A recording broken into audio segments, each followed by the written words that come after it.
जय हिंद दोस्तों, आप सभी लोग कैसे हैं। आई होप आप लोग बहुत ज़्यादा अच्छे होंगे, अच्छी तरीके से अपनी तैयारी को कर रहे होंगे। और आपको देखिए यहाँ पर हम क्या पढ़ाने वाले अच्छी तरीके से हम आपको समझाएंगे, ठीक है ना।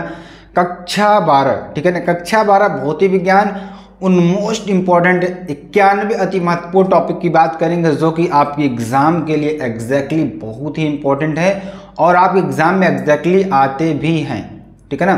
तो आप सभी लोग अच्छी तरीके से हमारे साथ जुड़ जाइए और अच्छी तरीके से अपनी तैयारी को रखिए, क्योंकि अब आपके पास टाइम बहुत ही कम बचा हुआ है, इसलिए अब आपको अच्छी तरीके से तैयारी करनी होगी।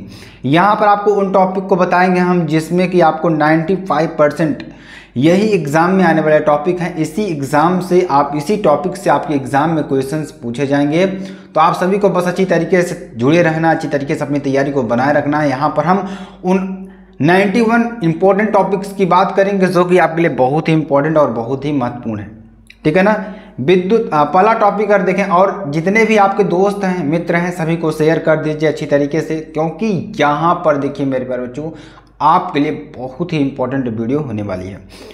सबसे पहले क्या देखेंगे, विद्युत आवेश तथा आवेश के प्रकार। पहला टॉपिक आपका यही होगा, विद्युत आवेश तथा आवेश के प्रकार। विद्युत आवेश क्या होता है? आवेश सभी लोग पढ़े होंगे। इलेक्ट्रॉन प्रवाह की दर को धारा कहते हैं, यानी कि मुक्त इलेक्ट्रॉन होते हैं उन्हीं को हम क्या कहते हैं, किसी भी धातु में जो मुक्त इलेक्ट्रॉनों की संख्या होती है उसका आवेश कहलाता है, ठीक। आवेश कितने प्रकार के होते हैं? आवेश धन आवेश, ऋण आवेश और उदासीन, आपकी ये सारी चीज़ें होती हैं। तो आपको अच्छी तरीके से समझ लेना है, जो कि बहुत ही इंपॉर्टेंट है, बहुत ही महत्वपूर्ण है, ठीक। अगला नंबर देखिए हमारा क्या है, कूलाम का नियम। कूलाम का नियम क्या होता है? F = 1/4πε0 Q/Q2/r², यानी क्या हो जाएगा 1 यानी कि F = 1/4πε0, ठीक है ना, Q1 Q2/r², ठीक है ना। आपका कूलाम का नियम होता है, यानी कि दो बिंदु आवेशों के बीच लगने वाले बल को यहाँ पर ज्ञात किया जाता है। तो अच्छी तरीके से आपको समझ में आ गया। अब देखिए जो विद्युत बल रेखाएं होती हैं वह क्या होती हैं। तो विद्युत बल रेखाएं क्या होती हैं उसके बारे में आपको पढ़ना है, क्योंकि बहुत ही इंपॉर्टेंट टॉपिक ये भी है। तो ऐसे टॉपिक्स आपके एग्जाम में एग्जैक्टली आने वाले हैं। तो आपको बस क्या करना है, अच्छी तरीके से अपनी तैयारी को बनाए रखना है और हमारे साथ जुड़े रहना है, ठीक है ना। जब आप हमारे साथ जुड़े रहेंगे तो अच्छी तरीके से हम आपको बताने का प्रयास करेंगे और समझाने का भी प्रयास करने वाले हैं, ठीक है ना। तो सभी लोग बस अच्छी तरीके से जुड़िए और अपनी तैयारी को अच्छी तरीके से बनाए रखिए, ठीक है ना। चलिए आगे आपको बताते हैं। अगला टॉपिक देखिए हमारा क्या है। अगला टॉपिक भी बहुत ही इंपॉर्टेंट, बहुत ही महत्वपूर्ण है। टॉपिक कौन सा है, ध्यान दीजिएगा, बहुत ही इंपॉर्टेंट है ये भी।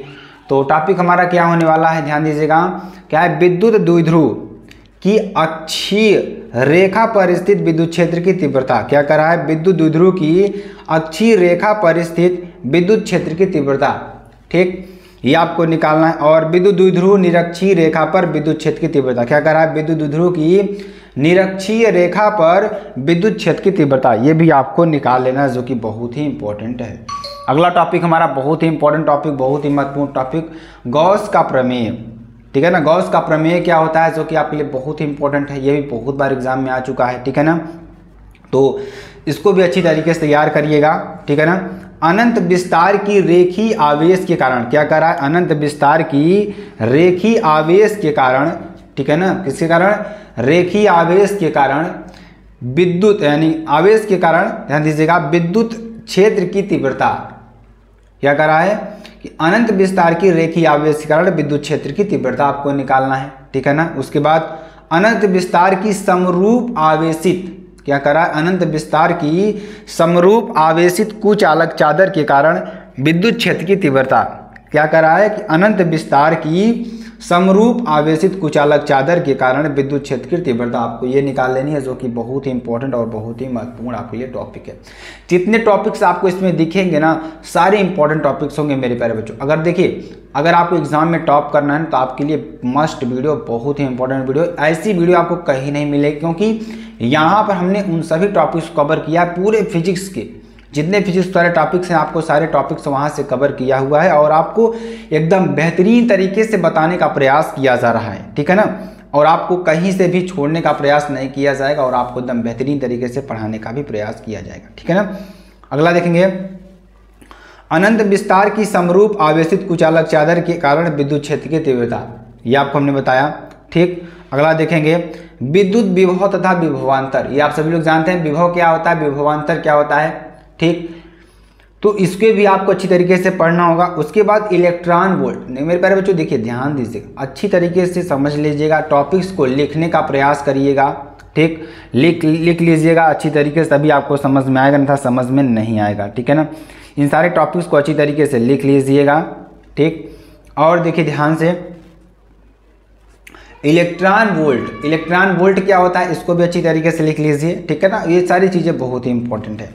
विद्युत द्विध्रुव की अक्षीय स्थिति में स्थित किसी बिंदु पर वैद्युत विभव, क्या कर रहा है, विद्युत द्विध्रुव की अक्षीय स्थिति में स्थित किसी बिंदु पर वैद्युत विभव, ये भी आपको निकाल लेना है, ठीक। उसके बाद विभव प्रवणता की बात करेंगे, विभव प्रवणता भी आपको निकाल लेनी है। चालक की धारिता क्या है, चालक की धारिता बहुत ही इंपॉर्टेंट टॉपिक।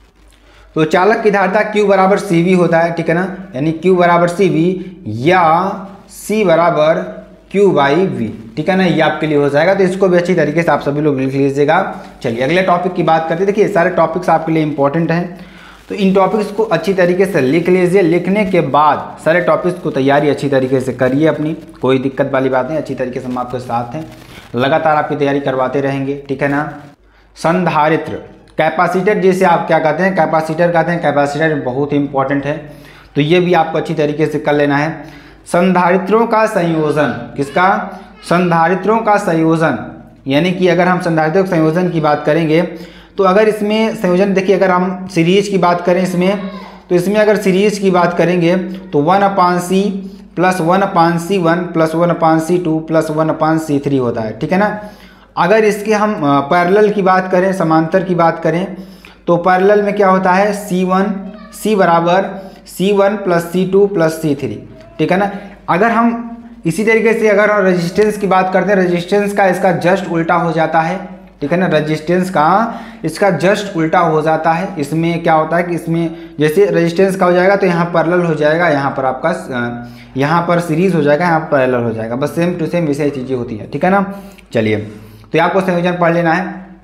विद्युत धारा किसे कहते हैं, जिसे आप इंग्लिश में क्या कहते हैं, इलेक्ट्रिक करंट, क्या कहते हैं, इलेक्ट्रिक करंट। तो इलेक्ट्रिक करंट क्या होता है उसके बारे में यहाँ पर आपको अच्छी तरीके से समझ में आएगा, उसके बारे में आपको पढ़ लेना है। उसके बाद ओम का नियम V = RI, ठीक है ना, V = RI, R यहाँ पर क्या है, एक नियतांक है, ठीक है ना, तो ये आपके लिए हो जाएगा। विशिष्ट प्रतिरोध अथवा प्रतिरोध, विशिष्ट प्रतिरोध अथवा प्रतिरोध क्या कहते हैं उसे आपको अच्छी तरीके से पढ़ना है, ठीक है ना। विशिष्ट प्रतिरोध RA/L होता है, तो विशिष्ट विद्युत प्रतिरोध क्या होता है, R = V/I, यानी वोल्टेज और धारा का जो अनुपात होता है वो विद्युत प्रतिरोध होता है, ठीक, ये आपके लिए हो जाएगा।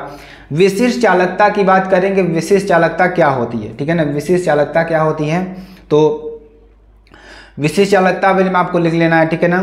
तो प्रतिरोधों का संयोजन, जैसे आपको हमने बताया कैपेसिटर में आपको देखिए, इसमें अगर सीरीज की बात करें तो इसमें सीरीज में क्या होता है, ये ध्यान दीजिएगा, R1 plus R2 plus R3, ये सारी चीज़ें हो जाएंगी। अगर हम इसमें पैरेलल की बात करें तो 1/R1 plus 1/R2 plus 1/R3 हो जाएगा, ठीक है ना। ये चीज़ आपको अच्छी तरीके से लिख लेना है। तो बहुत ही इंपॉर्टेंट है, किरचॉफ के नियम, किरचॉफ के वोल्टेज नियम, किरचॉफ का करंट नियम, ये दोनों नियम आपको रट लेना है अच्छी तरीके से। हमने आपको कई बार पढ़ा रखा है, तो इस बार भी आपको सारे सिलेबस कंप्लीट किया जाएगा, बस आप लोग थोड़ा इंतज़ार करिएगा अच्छी तरीके से, ठीक है ना। सारी चीज़ों को कवर किया जाएगा एकदम बेहतरीन तरीके से, ठीक। व्हीटस्टोन सेतु की बात करेंगे, व्हीटस्टोन सेतु क्या होता है उसके बारे में यहाँ पर चर्चा करेंगे, तो उसको भी अच्छी तरीके से आप लोग पढ़ लीजिएगा। व्हीटस्टोन सेतु यानी कि आपका बना होता है P/Q बराबर R/S, ठीक है ना। ये आपको संतुलन की अवस्था में देखने को मिलेगा इसमें, ठीक है ना। मीटर सेतु की बात करेंगे, मीटर सेतु क्या होता है, जिसमें आपको करंट को मापा जाता है, उसे मीटर सेतु से नापते हैं। तो आपको ये सारी चीज़ें अच्छी तरीके से समझनी है, ठीक है ना। चलिए अगला टॉपिक देखते हैं, बायो-सेवर्ट का नियम, ठीक है ना।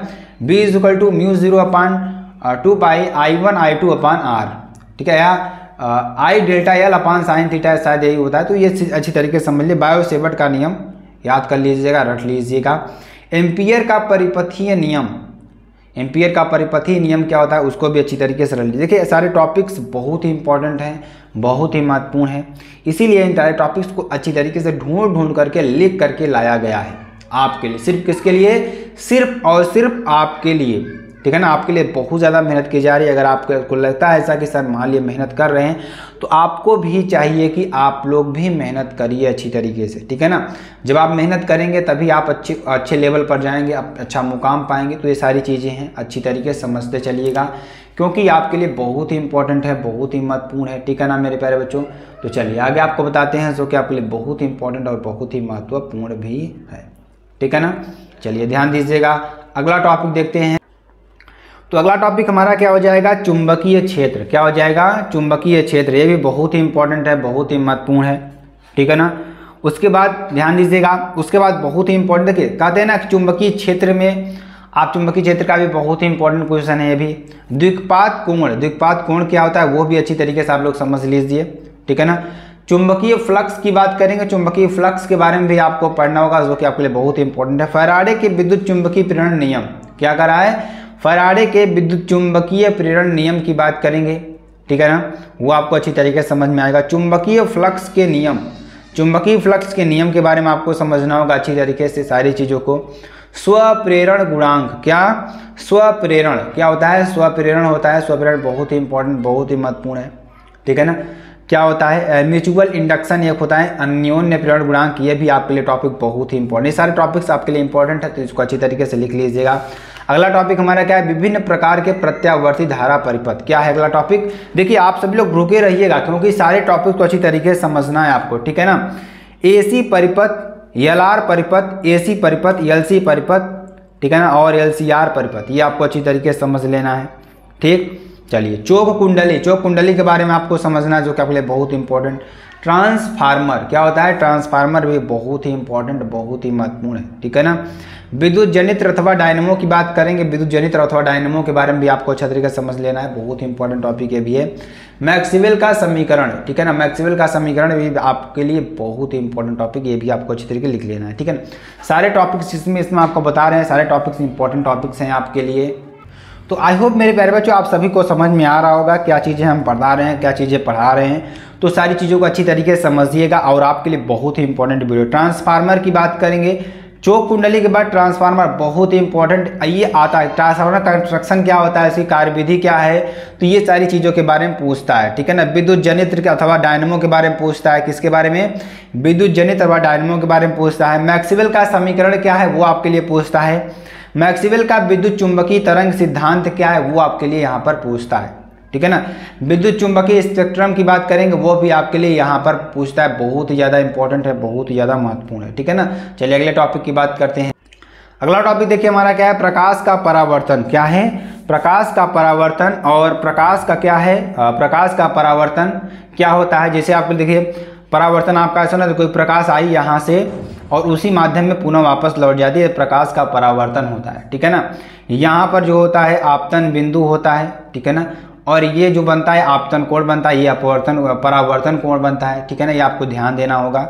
गोली दर्पण के यू वी तथा यफ में संबंध, गोली दर्पण के जो यू और वी है तथा यफ में जो संबंध है वो आपको संबंध बताना है। क्या होता है, 1/f बराबर 1/v प्लस 1/u, या आपको ऐसा कभी सूत्र दिखा होगा, या आपको लिख लेना है। प्रकाश का अपवर्तन, प्रकाश का अपवर्तन क्या होता है, जब कोई प्रकाश एक माध्यम से जा करके दूसरे माध्यम में क्या हो जाती है, अपवर्तित हो जाती है, तो उसे क्या कहते हैं, प्रकाश का अपवर्तन कहते हैं, ठीक है ना। चलिए प्रकाश का आंतरिक परावर्तन की बात करेंगे, प्रकाश का आंतरिक परावर्तन क्या होता है, आंतरिक परावर्तन, ठीक है ना, ये आपको लिखना है। उसके बाद सबसे महत्वपूर्ण टॉपिक हमारा क्या आता है, प्रिज्म। प्रिज्म भी आपके लिए बहुत ही इंपॉर्टेंट है, बहुत ही महत्वपूर्ण है, ठीक है ना। चलिए अगला देखते हैं, प्रिज्म। प्रिज्म कोण, अपवर्तनांक और न्यूनतम विचलन कोण में संबंध आपको बताना है, किसमें, प्रिज्म में, कोण में, अपवर्तनांक में और न्यूनतम विचलन कोण में आपको संबंध बताना है। संबंध क्या होता है वो चीज़ आपको यहाँ पर समझ में आना चाहिए और अच्छी तरीके से सारी चीज़ों को लिखना है, ठीक है ना। चलिए अगला देखते हैं, अगला क्या है कि प्रकाशिक माध्यम की परिक्षेपण या वर्ण विक्षेपण, ठीक है ना, क्षमता क्या करा है, प्रकाशिक माध्यम की क्या करा है, ध्यान दीजिएगा, प्रकाशिक माध्यम की परिक्षेपण या वर्ण विक्षेपण क्षमता के बारे में आपको बताना है। गोलीय पृष्ठ पर अपवर्तन का सूत्र क्या करा है, गोलीय पृष्ठ पर अपवर्तन का सूत्र भी आपको यहाँ पर करना होगा, जो कि बहुत ही इंपॉर्टेंट है। पहले लेंस के लिए अपवर्तन का सूत्र, लेंस मेकर का सूत्र क्या है, पहले लेंस के लिए अपवर्तन का सूत्र, लेंस मेकर सूत्र, ठीक है ना, आपके लिए हो जाएगा। लेंस की क्षमता की बात करेंगे, लेंस की क्षमता क्या होती है, जो कि आपके लिए बहुत इंपॉर्टेंट और बहुत ही महत्वपूर्ण होती है, ठीक है ना।